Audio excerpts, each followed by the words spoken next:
ask that you bear with me. My voice is a little bit shot, so I'm not sure how it's going to work out. I think it's the weather, although if you were to ask my wife, she might say it has something to do with the Cowboys game on Sunday night. I might have been yelling a little bit during that one. I can't hear. Did somebody say something out there? I'm not sure. So, no. I imagine they did, Scott. So, no. It's good to be with you tonight. I know that at least I prayed for the weather that we currently have. I hope you've been enjoying the cold weather. I know that it was much anticipated. I wanted it to get cool. I was tired of the hot weather. You might recall that just a few weeks ago on Trunk or Treat, it was 89 degrees.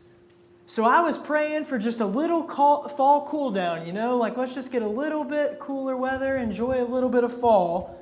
And what did we get but wind-blown, tundra-like conditions just 3 weeks after I started praying those prayers? I was not expecting this kind of a cold front to come through, but I guess sometimes we don't get what we expect whenever we pray, right? Maybe it's answered in ways we don't anticipate. I was reading this week about a large group of people who braved the chilling weather of northern Canada about 120 years ago. And while I was reading about them, I thought to myself, what could possibly have motivated these some 100,000 people to drop everything that they were doing in life and move to the most remote corner of our continent? Do you know what it was? I've got a picture of it here. It was a gold rush. You're right, Hans. These people went through conditions like that. Now, if you can't see that very well, it's because it was a picture that was taken in approximately 1898, so they didn't have the best cameras.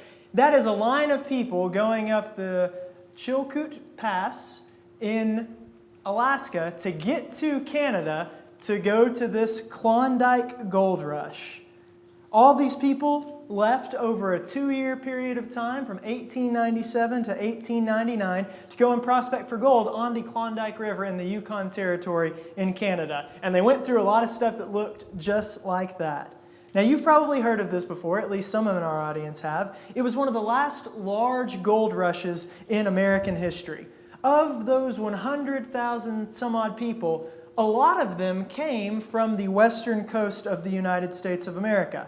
In the summer of 1897, 2 ships landed on the American coast, one in San Francisco and one in Seattle, and they were telling tales of a massive find in the northernmost reaches of Canada, and they were carrying enough gold on their ships to back up their claim.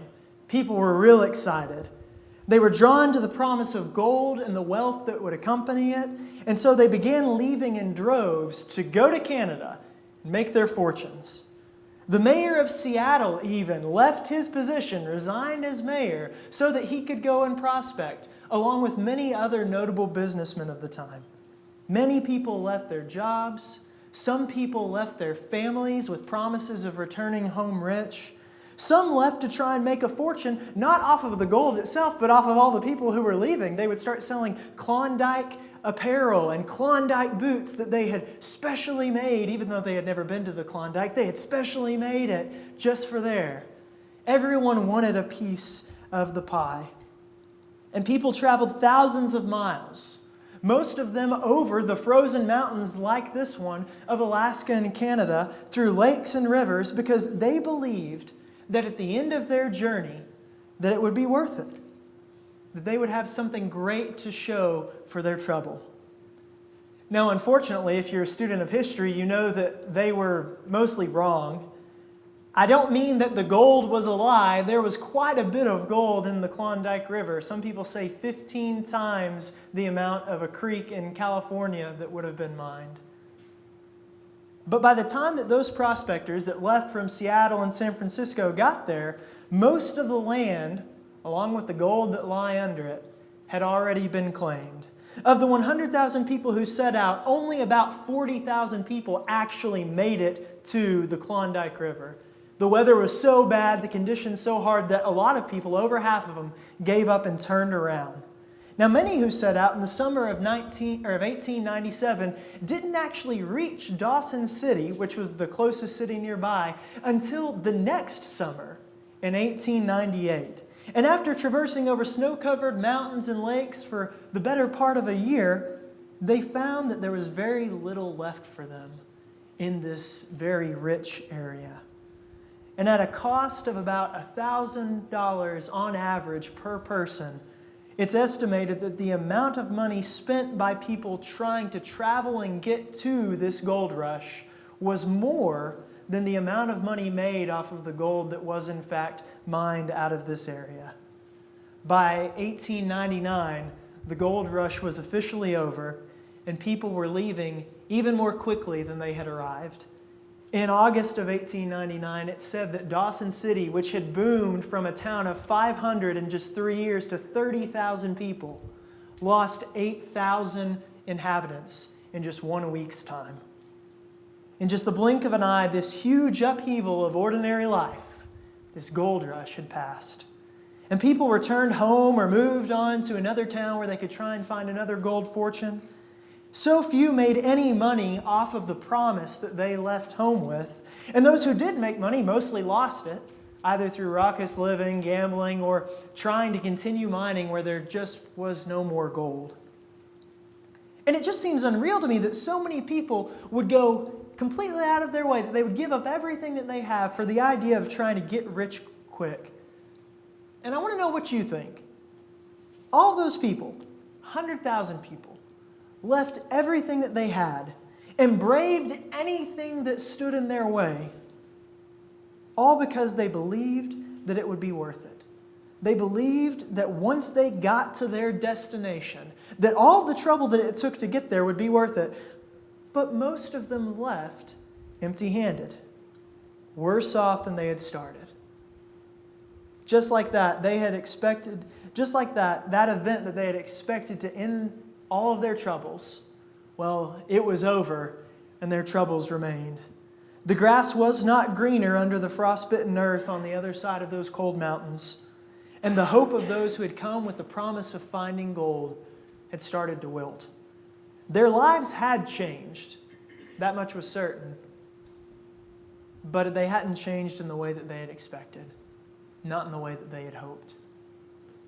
Now, when we last saw David, it appeared to us that he had finally reached his destination. He has reached a turning point in his life, just like Stephen talked about last week. Saul is dead, and David is going to be the king of Israel. Now, this is the moment that we all knew was coming in this story. For me, and maybe for you as well, all of the stories that we've looked at in this study together of David's life while he was living on the run, they were made bearable by the fact that I, and maybe you felt this way too, in the back of my mind, I knew that we were going to arrive at this point. All of the hardships that have come about would be offset. In my mind, were offset by the expectation that in the back of my mind, sooner or later, David would become the king, and that manhunt that Saul had put on in pursuit of him would be over. And that's exactly the scene that we get in 2 Samuel chapter 2. David is going to ask God what he should do, and God's answer to David is the one that he has longed to hear. Verse 1 of chapter 2 says, "After this David inquired of the Lord, 'Shall I go up into any of the cities of Judah?' And the Lord said to him, 'Go up.' David said, 'To which shall I go up?' And God said, 'To Hebron.' And so David went up there, and his 2 wives also, Ahinoam of Jezreel, and Abigail, the widow of Nabal of Carmel. And David brought up his men who were with him, everyone with his household, and they lived in the towns of Hebron. And the men of Judah came, and there they anointed David as the king over the house of Judah." David's asking God, "Is it time for me to return to my homeland, God?" And God gives him the answer that you know has to bring a great amount of joy to David. God tells him to go up to Hebron. And that's where David goes. He's settling there with the men that he's taken with him through all of this wilderness. And the men of Judah come to him there at Hebron. And they anoint him as king. You know, we could just close the curtains raise up the stage lights. Story's over. The show is finished, folks. David has reached his destination. He has become the king that he knew he was called to be, and now it appears that his life is going to be butterflies and rainbows, right? David has reached his destination, and the grass is truly greener in Judah than it was in the wilderness that he had previously been wandering through. Well, it appears this way to us, at least. It looks like, for the first time in a long time, that David's fortunes are on an upward spike. Sadly, no one seemed to tell the people of Israel to shape up for their new king. No sooner has David been crowned king than we see about 101 problems popping up just all over the place. David has to first thank the men of Jabesh Gilead. Why? Well, they rescued Saul's body from the Philistines. Now, this is something David's happy to do, but it shouldn't be lost on us that these men were loyal to Saul. They'd gone and gotten his body. And they probably aren't too happy that David has been brought up to power in Judah. Now, David reaches out to them. He urges them to be valiant, to continue to do the work they need to do in the face of all these different Philistine invasions.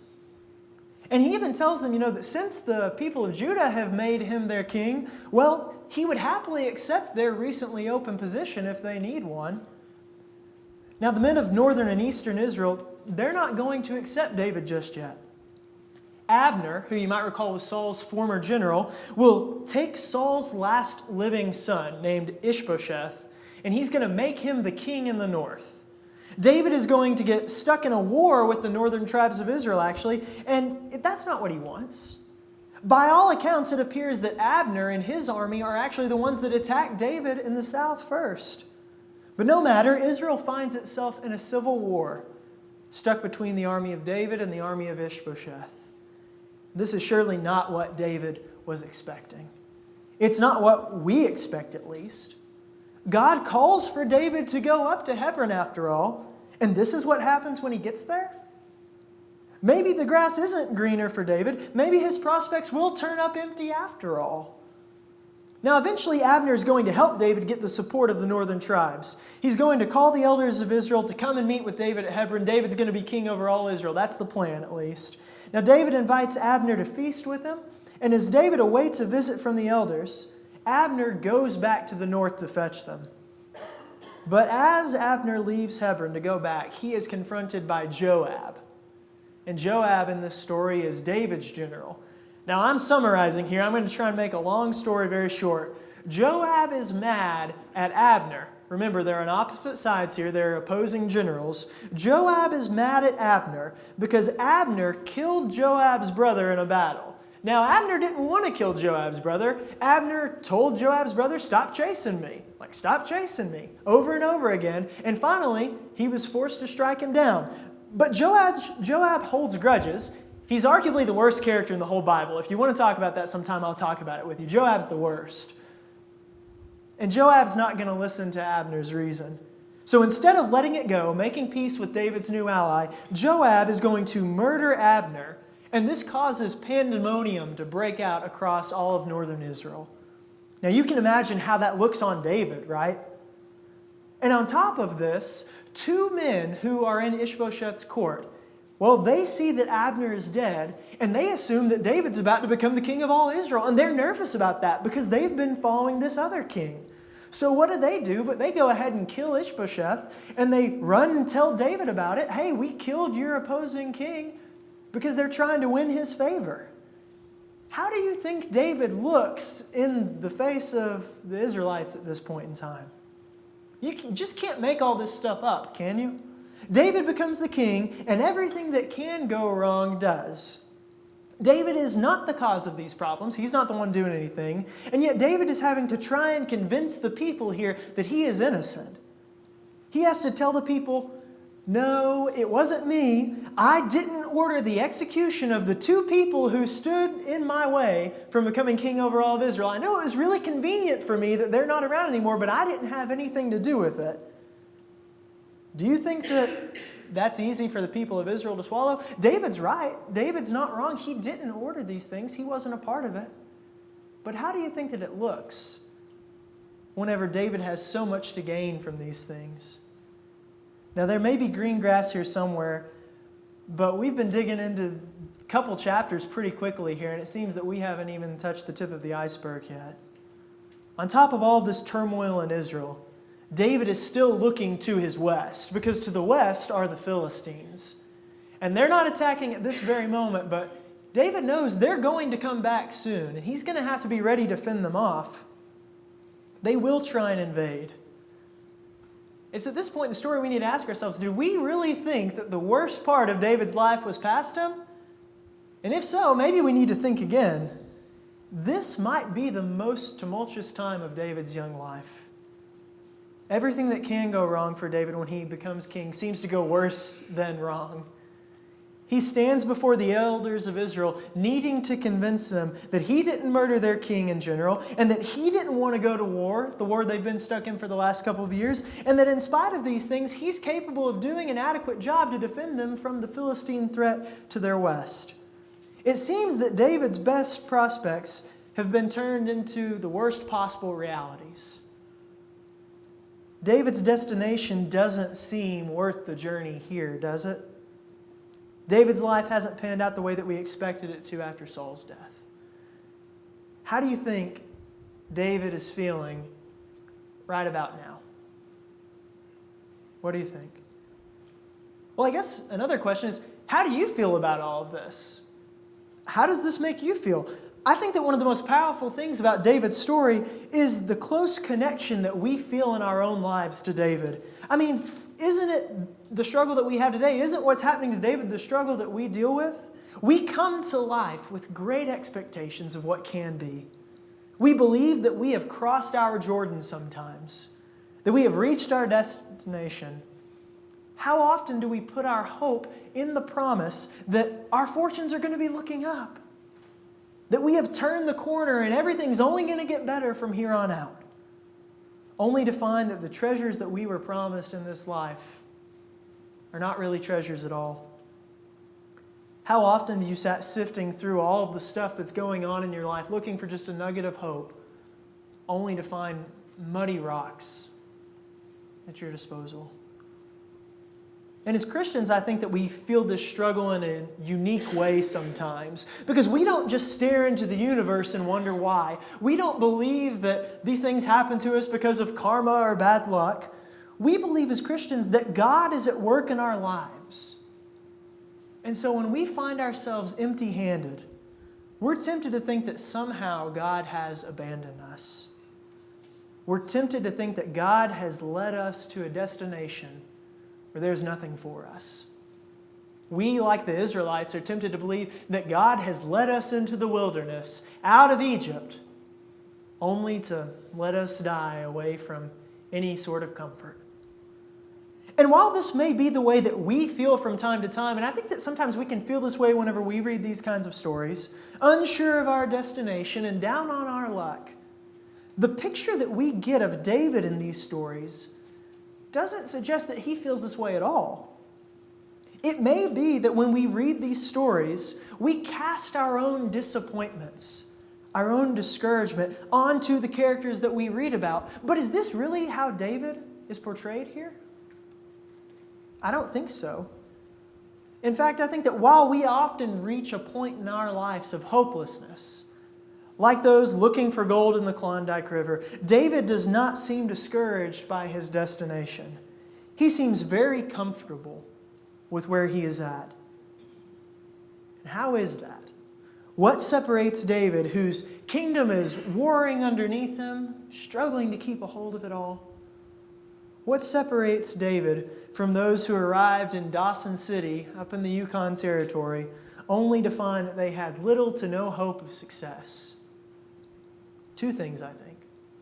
One, David has a different shepherd in life than those people did. And two, David knows that he is on his shepherd's path. You know, David writes about his shepherd in what is probably his most famous psalm. And we read it a few minutes ago. The Lord is my shepherd, I shall not want. He makes me lie down in green pastures.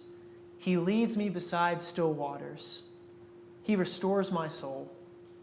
He leads me in paths of righteousness for His name's sake. And even though I walk through the valley of the shadow of death, I will fear no evil, for You are with me. Your rod and Your staff, they comfort me. You prepare a table before me in the presence of my enemies. You anoint my head with oil. My cup overflows. Surely goodness and mercy shall follow me all the days of my life, and I shall dwell in the house of the Lord forever. While we're tempted to read about David's life and think that he has somehow earned his right to rule in Israel because of the hardships that he's been willing to endure, here stands David, singing of a shepherd who leads him through all of these different phases of life, through green pastures and through deep, dark valleys. David says that the Lord is his shepherd. And when David finds himself in both those green grasses, by gentle brooks, it is the Lord that leads him. It is the Lord who has brought him there. When he walks through life's deepest and darkest valleys, even to the point of death, God leads David into those places as well. David is not concerned with where his path leads because he knows the Lord is with him, rod and staff in hand, to comfort him through all of the turns of life. David knows who his shepherd is. David's not dismayed when life turns unexpectedly because David's destination is not his guide. Those prospectors were following their shepherd. Now, for one reason or another, they followed the hope of riches over mountains and across rivers in search of gold. And as much as we like to believe, well, I would never do something that foolish, we are often following the same kinds of shepherds today. We follow after greed with the hope that the riches he offers will change our lives. We follow after the shepherd called pleasure because he promises to give us more than anyone else can in this world. We lead ourselves around sometimes in the name of pride, looking for a destination that matches up with our vision of how my life should be. And when we follow these shepherds, and the grass is not greener where we wind up, we can get disappointed. David follows a different shepherd. And because he has fully devoted his life to following this shepherd, David has no qualms about where this shepherd leads him. His life is not his own. He will dwell in the house of the Lord forever, no matter where the Lord leads him in this life. David knows that he knows his destination, even though he doesn't know his path. He knows his destination because the path belongs to the Lord. David rests in this hope and in the assurance that the path he is on leads to the house of the one who leads him. And eventually, David's path does lead out of this dark valley. David will become the king of all Israel. The elders meet with him in 2 Samuel chapter 5, and they say, "Behold, we are your bone and flesh. In times past, when Saul was king over us, it was you who led us out and brought in Israel. And the Lord said to you, you shall be shepherd over my people Israel, and you shall be prince over Israel." And so all the elders of Israel came to the king at Hebron, and King David made a covenant with them at Hebron before the Lord, and they anointed David king over all of Israel. Do you see what they call David here? The elders call David the shepherd and prince of Israel. They call him the prince of Israel, which to us I think signifies that they get it. David has grown to prominence. David has become greater and greater in his life because there is a king over his life. And the elders see that David is better seen as a prince to Israel's king and their God. But they also call him something else, something David hasn't been called for quite some time in our story. The elders refer to David as a shepherd. It's been a long time since we saw David, the little shepherd boy, hasn't it? When we first met David, he was in the fields watching over Jesse's flock. And David knew what it was to lead sheep long before he became Israel's king. But David gave up being a shepherd, working in his father's fields. When David was anointed, he gave up being a shepherd to follow the path that God set him on. That path led him to all kinds of destinations. But now it's led him here. It's led him to where David is being asked to shepherd God's flock, Israel, as their prince. David was anointed as a shepherd and ultimately anointed to be a shepherd here. And if we're not careful, then we may see this as the end of David's journey.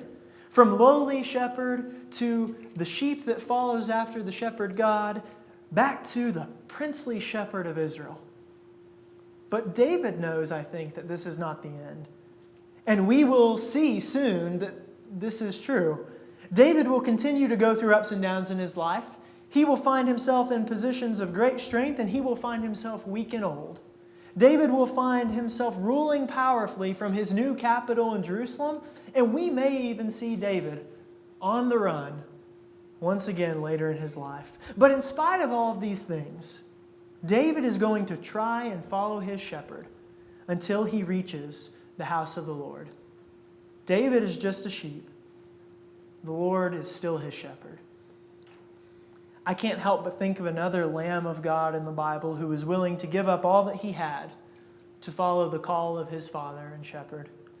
We often talk about Jesus in this way, and I think that it's just one of the many ways in which we can truly say that Jesus was a son of David.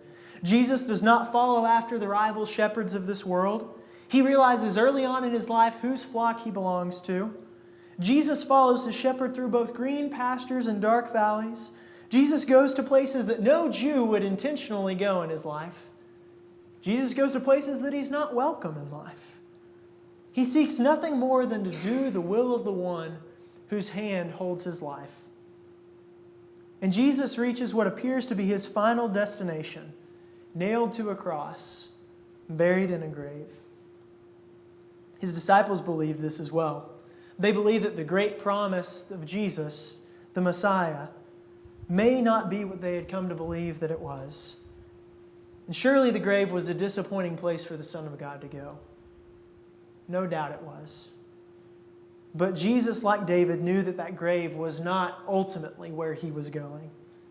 Sure, it was a stop along the way, a very major stop along the way. But Jesus knew that ultimately he would spend eternity, like David says, in the house of his Lord, in the house of the Lord. And the shepherd who proved faithful in David's life proved faithful once again in Jesus' life, and he raised up his lamb from the dead, called him to finish his path all the way back home. Jesus walked through the literal valley of death, but that was not his destination. He was going home to his Father. I think about all those people who were so disappointed when they reached the Klondike River and they didn't find that promised fortune. They gave up everything that they had. But in the end, the grass was not green. The water was not still or quiet. Now, church, it's important to have the Lord as your shepherd, because the shepherds that offer to lead us in this world will not lead us to a place where we can find rest. They will promise a destination that they cannot lead us to, and we will perpetually be disappointed if we put our trust in the treasures that they offer. But the Lord is the good shepherd. He cares for his sheep. He knows them by name. He leads us through hard places that we traverse in life. And yet we need not fear, for he is with us, and we will dwell in the house of the Lord forever. I hope that this message tonight brings you peace. I hope that you know that if you walk with the Lord and let him lead you, that no matter where you go, your destination, the one that's ahead of you, the one that God promises, is as great as it's advertised to be. You need not be discouraged or turn around for fear of arriving and not having anything to lay claim of, going back empty-handed. You will not be disappointed in the place that God is leading you. I hope this message from David's life brings you peace tonight. But I hope that we don't miss the calling that is within this message either. David is anointed to be both a sheep and to be a shepherd. Jesus is anointed at baptism to be a sheep, to be one who follows God's will, and yet he is called to be a shepherd. He calls himself a shepherd. We too are anointed by God with His Spirit to be sheep who have nothing to fear because of His presence, but also to be shepherds who help lead the flock of God through the green pastures and dark valleys of this life. We have been called to help each other through this life and to grab as many as belong to God's flock to come along with us as we go. We have peace as God's sheep. We have a calling to be God's shepherds. May we love the flock, not as a hired hand who runs away at the first sign of trouble, but as the shepherds that God has anointed us to be. I don't know what this would have looked like, but can you imagine if all the people trying to get to the Klondike River had helped each other out along the way? Can you imagine that when someone couldn't carry their pack any longer, one came along beside them and picked it up? Can you imagine that if when one person couldn't walk any longer, another person carried them or put them on a sled and dragged them along until they were able to do all of the walking they needed to do for the rest of the journey? I don't know what that long, cold trail across Canada looked like, but I can bet that more people would have gotten to their destination if the people on the trail had been more concerned about helping their fellow travelers than they were trying to get rich or take care of themselves. If we are in Christ, then we have a promise that God will get us to our destination.